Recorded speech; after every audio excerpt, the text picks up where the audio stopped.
L'ENAC forme tous les acteurs du monde du transport aérien. Tous nos élèves se côtoient tous les jours. C'est une opportunité que l'on a décidé de saisir pour travailler notamment la synergie pilote-contrôleur. Travailler le grandir ensemble et comprendre le métier de l'autre. Les élèves pilotes et contrôleurs travaillent sur leurs simulateurs respectifs lors de leur formation pratique. L'idée est venue de proposer à certains moments de leur formation des simulations différentes, que l'on a nommées simulations croisées. Cela consiste à créer un environnement opérationnel réaliste en interconnectant un simulateur de contrôle et un simulateur de vol.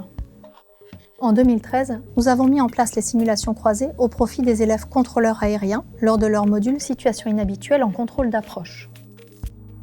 Le concept, parmi l'ensemble des avions virtuels présents sur leur écran radar pilotés par des pilotes éco-radars, un avion est lui piloté par un équipage de pilotes professionnels installés dans un simulateur de vol dans un autre bâtiment de l'école.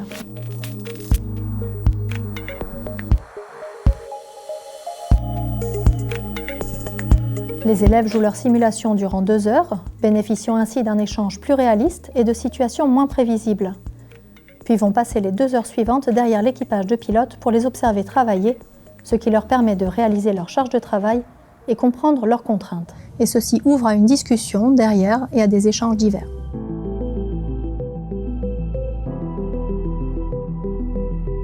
Nous avons voulu offrir la même opportunité aux élèves pilotes de ligne.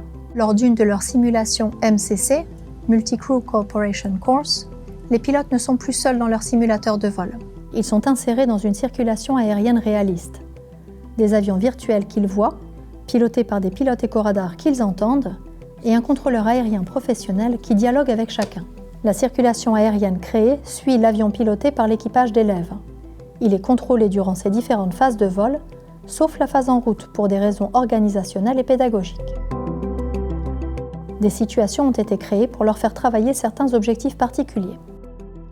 À l'approche, l'équipage est plongé dans une séquence chargée. NL School 109, bonjour, number 2, report short final runway 35 right. Une incursion de piste est jouée par un avion virtuel pour provoquer une remise de gaz. 109, NL 109 Alpha, go around, I confirm go around runway 35 right. Flaps 3, going around NL School 109 Alpha. Mantoga SRS now with the first blue. Checked, positive climb. Gear up.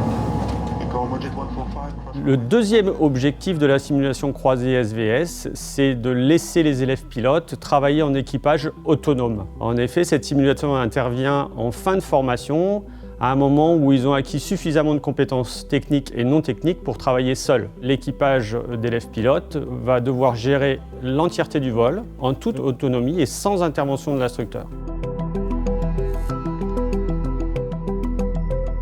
Cette simulation permet aux élèves pilotes de travailler plus particulièrement les compétences non techniques comme la communication, la conscience de situation, la gestion de la charge de travail. Communication interne à l'équipage, puisqu'ils vont devoir se mettre d'accord sur un plan d'action.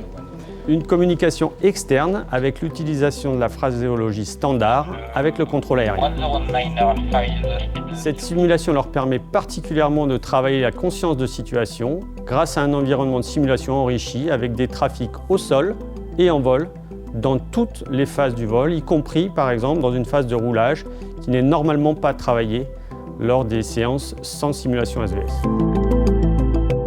S'il existe bien un scénario définissant le contenu de la séance de simulation, celui-ci reste très ouvert, laissant l'équipage d'élèves pilotes autonome dans la gestion du vol.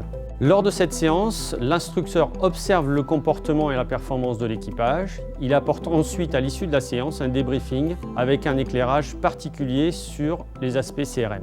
Ce qui est assez exceptionnel, c'est au niveau de l'immersion. Aussi bien pour moi que pour les élèves.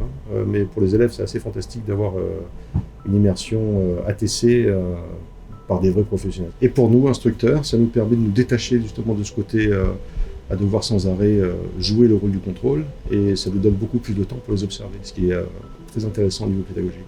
Oui, pour nous, dans notre séance de simulateur, c'est un peu plus de charge de travail, donc lié au fait d'avoir les contrôleurs qui nous parlent avec différents avions. Habituellement, c'est notre instructeur qui va simuler le contrôle aérien. Ou même, il peut y avoir de l'incompréhension du fait qu'il ne voit pas exactement ce qui se passe dans le simu, contrairement à notre instructeur qui sait exactement ce qui se passe, qu'on est en train de gérer une panne, qu'on est en train de traiter quelque chose, qu'on n'est pas disponible. Et les contrôleurs ne peuvent pas le voir à ce niveau-là, vu qu'ils sont dans une autre salle. Et à ce moment-là, ça peut créer des situations où ils vont nous parler à un moment où on n'est pas disponible, où on n'a même pas entendu.